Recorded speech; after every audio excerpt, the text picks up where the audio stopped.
And some breaking news just coming in. Let's go straight to that. Twitter India has filed an affidavit in Delhi High Court. Twitter's affidavit says interim grievance officer has been appointed.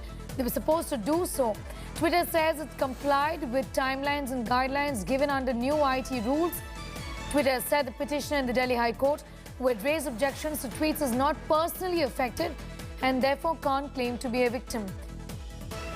Anisha is getting asked more details on that story. Anisha, just take us to the submissions of Twitter and what have they really explained about the claimant in this case, the petitioner in this case being a victim, so to speak.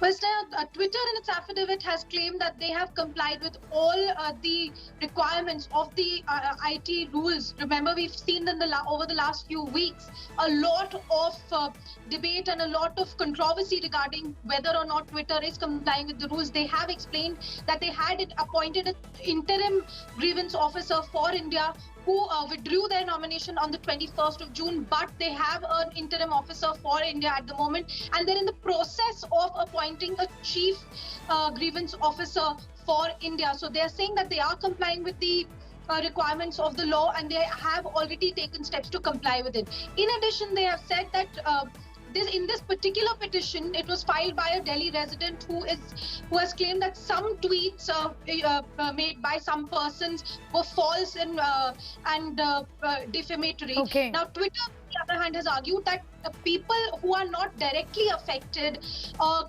do not have direct knowledge of the facts of the issue cannot claim to be victims and cannot raise complaints about the veracity of facts in a tweet. In addition, it's also said that the people who had actually tweeted the information that is being objected to have not been made a party. Therefore, Twitter cannot be held responsible. All right. Anisha, thanks for getting us up to speed with that.